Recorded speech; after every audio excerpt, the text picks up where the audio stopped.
wabajjawa mulubaga mukozi w'ensonga be nali ntambula nabo ne ezimu ku nsonga ze nassa ku kiwandiiko ekyo mwalimu ensonga ya accountability, lack of accountability and transparency. Nzikiriza Buwembo nkuyimirizemu katono katono nnyo awo tukomidde awo kansa asokala museko bantu kubanga wano wetugenda wagenda kubuguma mukama nsanso kulaba nange nsanyuse okusanga ate nensangawo ne muganda wange ono Buwembo waliwo lwetukkiriziganya nti ddala tulina kuba ku luuyi lumu nga tulwanirira bannansi naffe ffennyini amanyi okulwanirira omulala naawe baweerwaniridde kubanga eddembe ly'omulala bwe liba lirinyiriddwa eriryo liba litiisiddwa singa tolwanirira lyoli eririnyiriddwa bwe bamaliriza okulinnyirira eryoli eriryo lyeriba liddako naye waliwo olwe tubadde nga twawukana ssebo omwami ono yajja n'awalaawala kirayanti wange kati mugenzi Honorable Katolo Bwamu n'amutwala mu mbuga nti kooti ejjungulula okuwangula kwe ne tufaafagana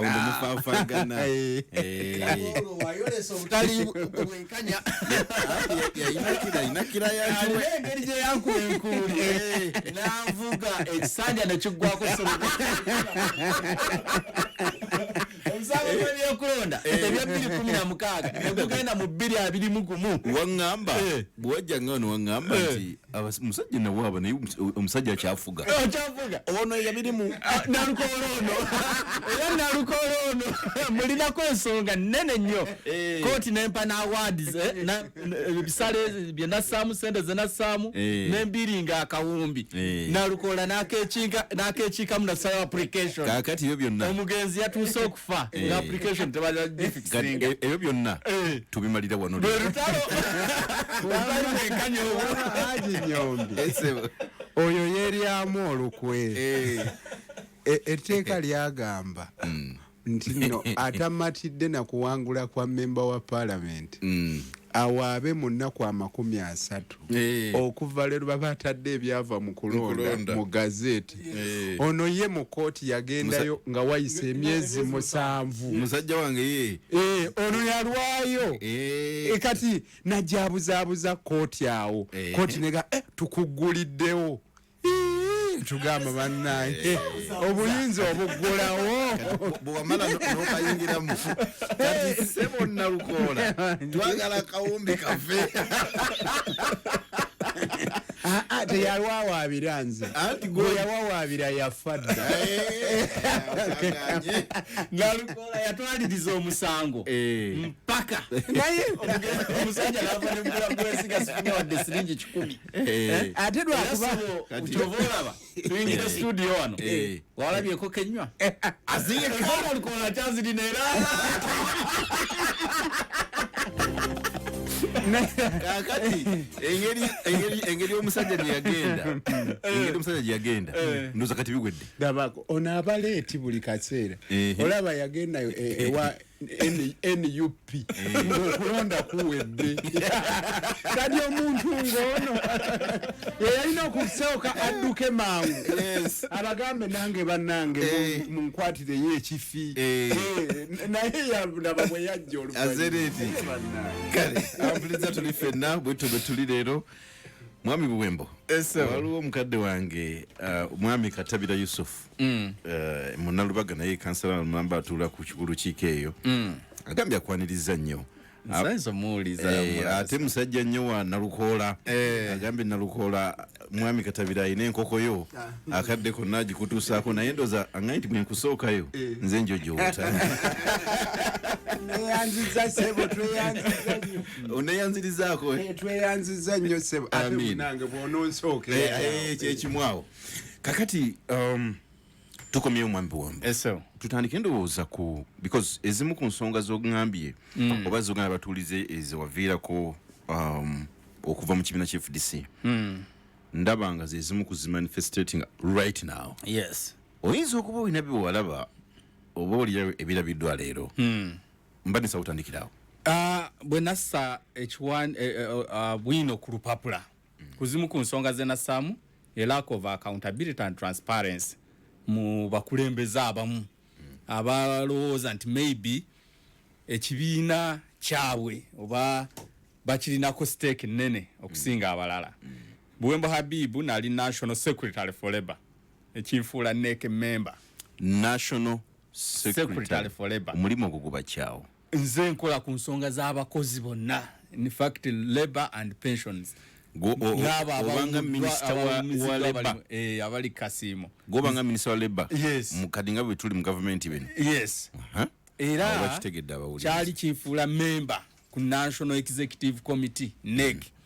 National Executive Committee mu political party ya FDC ye organ eyokuntiko runninga ekibiina managing a day to day work w'ekibiina era mubeera ku level yemu mu organ yemu omuli party president, party general secretary, treasurer n'abalala bonna eyemeza kuwatulanga kwenatulanga kati bwe tugenda mu kaluka 2021 musajja wa maana eriwo ensonga ezajja nga si za bulijjo nga zibadde mu bulu obukoze ki obubaddewo.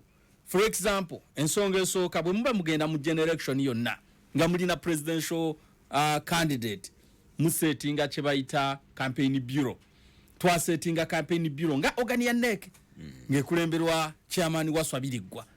Then bwe tusaawo campaign bureau twali tuliawo campaign bureau erina obuvunanyizibwa akamu kubwo kwe kumanaginga campaigns more specifically presidential candidate, then okumanaginga mu mbeera ya branding agenda kutambula atya posters designs mutya 2021, then ekirala okumobilizinga resources mwe muli sente budget ye yenkana etya era tusobodde tugiyimirizaawo. Ekibiina ky'ebyobufuzi kibeerako ne sources ez'enjawulo eza sente muli membership, contribution from membership, then well wishers, donors ebya sente wabimanyako wali wenyini wenzija ssebo kakati tuba tuli awo campaign bureau ovunanyizibwa bwayo ne buwambi bwo campaign bureau yali ekulemberwani Waswabirigwa chairman. Yes, tuba tuli awo omuntu omu n'awamba campaign bureau mu linnya lya secretary general Nandala Mafabi n'abeeranga mirimu gya campaign bureau gyonna agitekinze over. Campaign bureau ni yagironda NEC kwe nali ntuula. Then Nandala nga yanoonya sente era yazispendinga ku candidate. Mu bimu ku bye yaleeta mwe mwali emmotoka empya kapyata, motoka kika kya drone, double cabin ne V8 ngazani zigenda ku managinga zigenda kutambuza presidential candidate mu kunoonya akalulu. Era nazanjula mu NEC n'agamba mbadde nsaba olukusa lwa NEC tuzibranding tuziseeko logo y'ekibiina ne poster ya candidate waffe presidential candidate. Katono nnyo wano anti wina otubuusiza nti ensimbi zino ezaali planning okukola mu kalulu kano source zavawa kati source we wava entabwe eyavaako abamu kuffe okuvaayo ntulekulira nga tugezaako okunoonya source. Source nga terevealingibwa. Tufunye emmotoka nga bwenzi kugambye tugenze mu kalulu nange nali candidate NEC yali eyisiza buli parliamentary candidate alina okufuna nomination fees $3,000,000, then alina okufuna contribution ku posters, alina okufuna voters protection ze sente ziweebwa ba agents.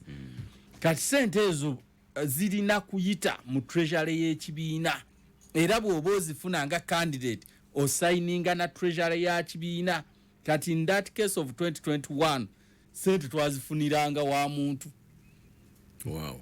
Bakubira akasimu Buwembo Habibu itakuwe Kyambogo ku ofisi yani omukulu ne ofisi ye notuka wali ka banka wali ka ATM ne bakubalira satu ne bazikuwa ne bagamba posters tujja kulaba obo fuluma munno nakubuza ofunye mmeka nti bampadde 3 inze nga bampadde 5 ate gundi angambye bamuwadde 7 oba otuuka mu field oba okaabako ne candidate muno nagamba gundi SG yampaddeyo 8 zenga tanakubirako kati bwe twava mu kalulu during the elections temusobola kutuuza meetings nga NEC tesobola kutuula National Council tetuula organize zonna zibeera frozen katono nnyo. Yes sir.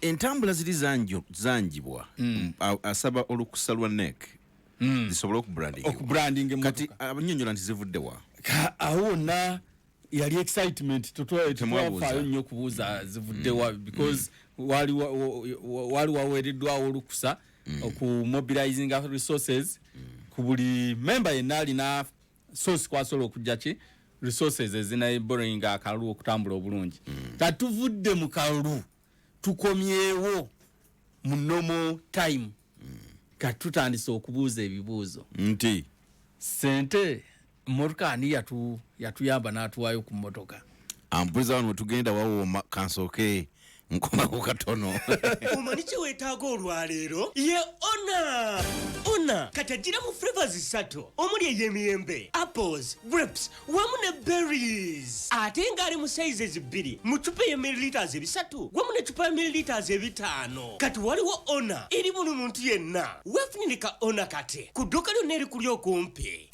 Ona freshness you can taste. A product of Riham family.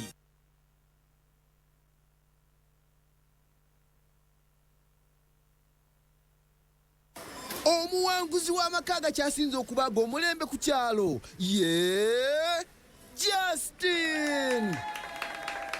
Justin, twandyagadde okumanya kiki wakola osanga naffe tukigezaako. Nafunawo loan okuva mu Finance Trust Bank era kyansobozesa okusembeza amazzi mu maka gange okuva mu kitongole kya National Water. Eyo y'engeri gye nasobola okutunda amazzi eri mmwe na buli muntu w'omu kitundu kino ne ssente ze nafissaawo n'engula tank nsobole okulembeka amazzi g'enkuba gano ge nkozesa okufukirira ebimera byange mu budde bw'ekyeya.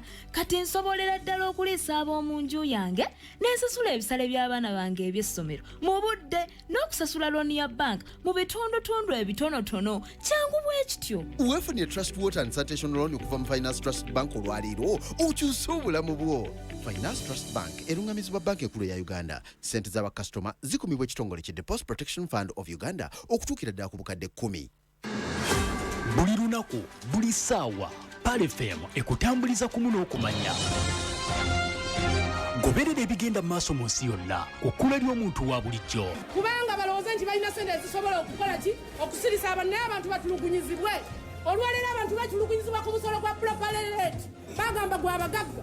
Maduuka g'abantu ge baggala buli nnaku bano be baaguyisa. Kati mu nteekateeka empya ey'okubuutikira amayengo g'ebyempeereza mu Uganda tosobwe eggulire lya Pale FM erisunsuddwa obulungi. Ani gwagalira? Lwaki mutukalira? Close the door. When the door closed.